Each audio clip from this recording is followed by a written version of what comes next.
नमस्कार दोस्तों, आज हमारे साथ जुड़ रहे हैं उमेश प्रताप वत्स जी, जो कि अपनी लेखनी से भारत के अंदर ही नहीं बल्कि विदेशों तक बहुत बड़ा मैसेज देते हैं और हमें समझाने की कोशिश करते हैं कि किस तरीके से हमें अपने जीवन में व्यवहार करना चाहिए।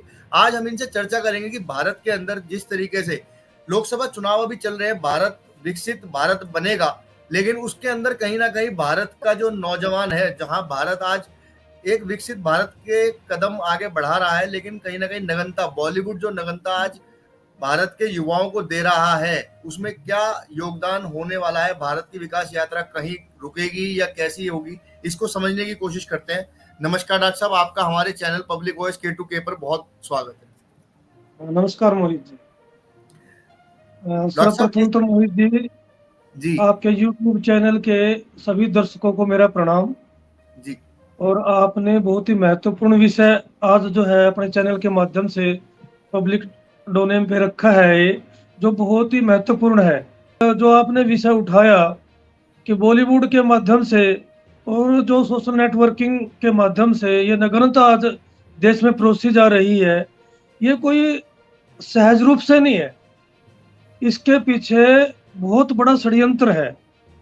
आज भारत प्रगति की राह पे बहुत तीव्र गति से आगे बढ़ रहा है।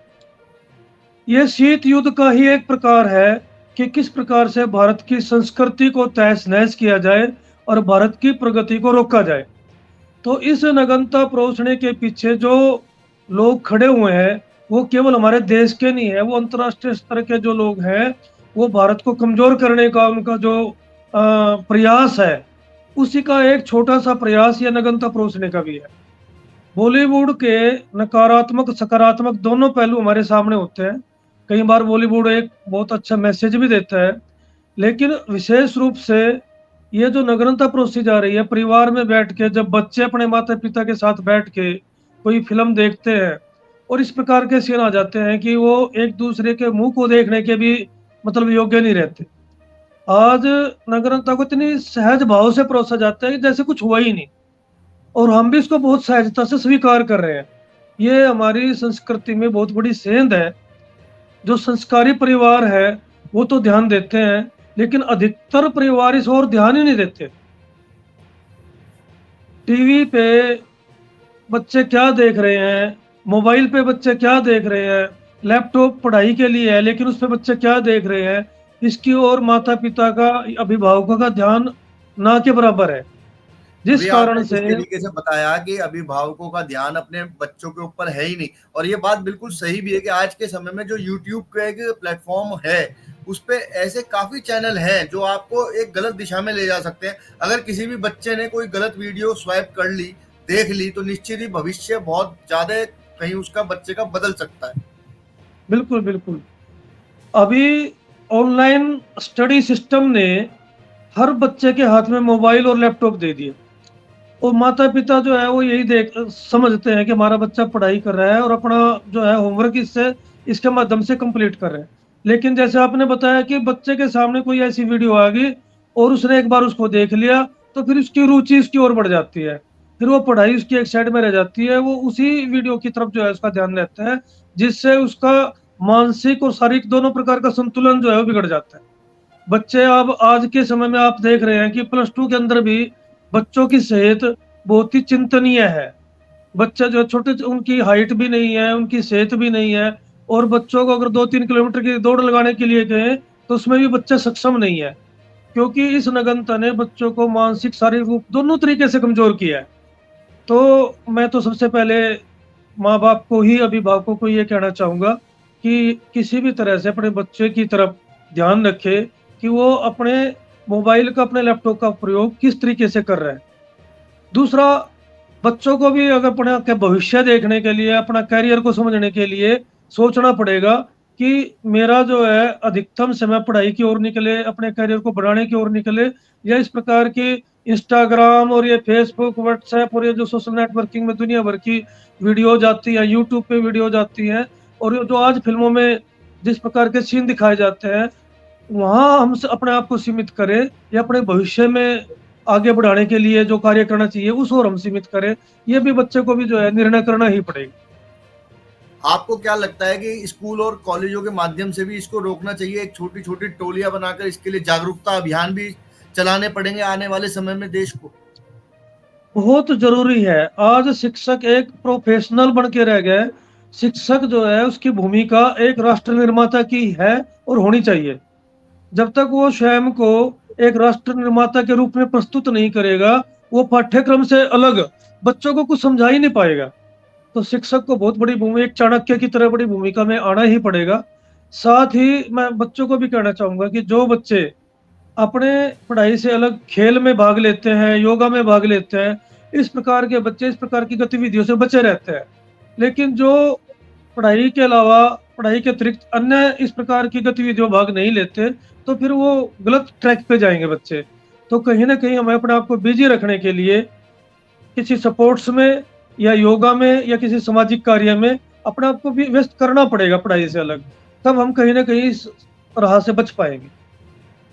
अभी आपको आपने सुना भी होगा कि भारत सरकार ने भी कुछ ऐप्स बंद करी थी, जिसमें कि जी 30 से 35 ऐप्स को बंद किया गया था। लेकिन क्या लगता है कि वो भारत सरकार का वो कदम पूरी तरीके से पूरा हो चुका है? क्या भारत के इंफॉर्मेशन डिपार्टमेंट को भी इसकी तरफ देखने की जरूरत नहीं है? भारत सरकार ने बहुत प्रयास किया, वो स्वागत के योग्य है। लेकिन जो फिल्में बनती है, इन फिल्मों को जो सैंक्शन किया जाता है, जो इसके लिए एक अलग से विभाग है जो इनको स्वीकृति देता है, उसकी भी ड्यूटीज बनती है कि किस प्रकार की फिल्मों को जो है स्वीकृति मिले, जिससे हमारे बच्चों का संस्कार के रास्ते में, उसके भविष्य के रास्ते में कोई अड़चन ना आए। तो ये कहीं ना कहीं जो है इस प्रकार के इंफॉर्मेशन विभाग को भी देखना पड़ेगा।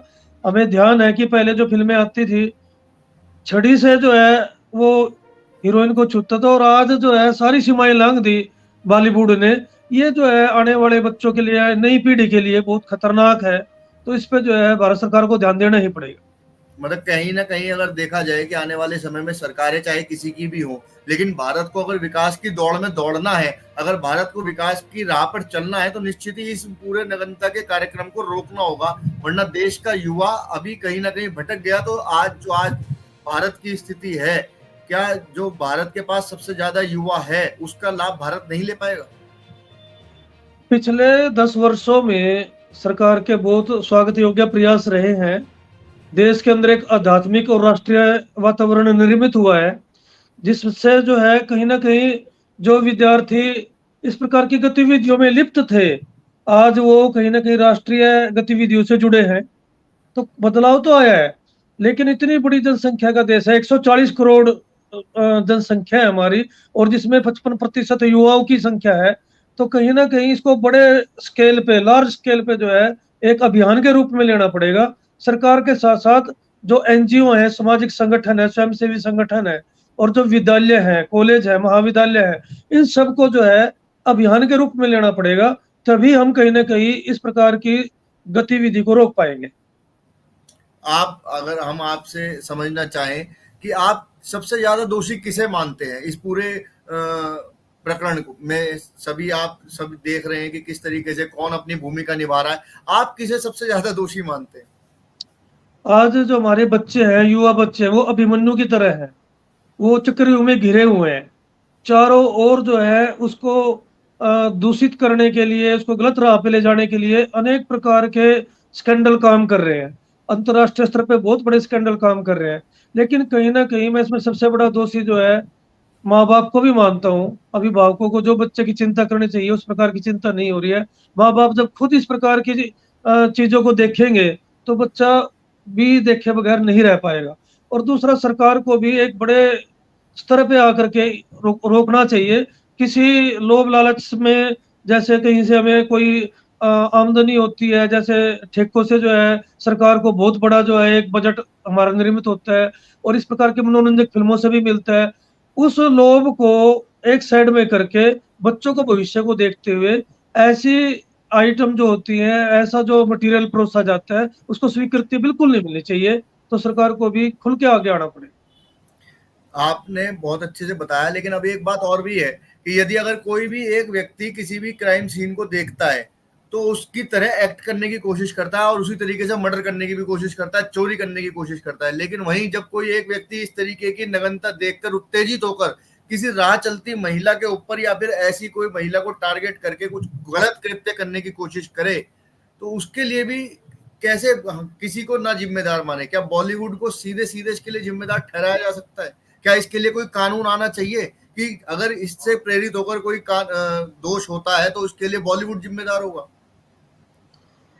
मोदी जी बिल्कुल ठीक है। इस प्रकार की जो मतलब उत्तेजित सामग्री में परोसी जाती है, बच्चे उत्तेजित होते हैं। मैं एक सरकारी विद्यालय में उप प्रधानाचार्य के रूप में भी काम कर रहा हूँ और एक कैप्टन के रूप में एनसीसी ऑफिसर भी हूँ। तो मैं देखता हूँ कि हमारे जो कैडेट हैं या हमारे जो बच्चे हैं, वो छठी सातवीं के जो 12 साल की आयु के हैं, 11 साल की आयु के बच्चे हैं, उनके हम कई बार उनके प्रेम पत्र देखते हैं, कई बार उनकी गलत हरकतें बच्चों के साथ देखते हैं। इतनी कम आयु में बच्चों की जो गतिविधि देखते हैं तो हमें बड़ी चिंता होती है। तो कहीं ना कहीं मुझे लगता है एक तो अध्यापकों को भी जो है केवल पाठ्यक्रम में केवल संलिप्त न रह करके इस प्रकार की गतिविधियों में ध्यान देना पड़ेगा। दूसरा, बॉलीवुड जो हमें परोस रहा है, जो मनोरंजन के नाम पे जो एक खुला सेक्स जो है हमें जो है सिखाया जा रहा है, इस पे रुकावट, इस पे रोक लगाना बहुत जरूरी है। सरकार को कानून लेके आना ही चाहिए। सरकार बहुत कई फील्ड में अच्छे अच्छे कानून लेके आई है। इसमें बॉलीवुड के ऊपर भी लगाम लगाने के लिए एक कठोर कानून की बहुत ज्यादा आवश्यकता है। तो आपके चैनल के माध्यम से मैं निवेदन करना चाहूंगा, कोई भी सरकार आए, कोई भी सरकार हो, तो इन बॉलीवुड के ऊपर जो है लगाम कसनी बहुत जरूरी, बहुत ज्यादा जरूरी। ठीक है, आपने बहुत अच्छे से इस पूरे विषय को हमें समझाया। आपका बहुत बहुत धन्यवाद। आप सभी ने देखा कि आप सभी ने देखा कि जिस तरीके से प्रिंसिपल साहब ने भी बताया, उमेश जी ने भी बताया कि आज की जो बच्चों की पौध है उसको संभालने के लिए केवल अध्यापक को पढ़ाई नहीं बल्कि उनको साथ लेकर आगे किस तरीके से बढ़ना है ये भी सिखाना होगा। आप हमारे साथ जुड़े, आपका बहुत बहुत धन्यवाद। नमस्कार जी, धन्यवाद।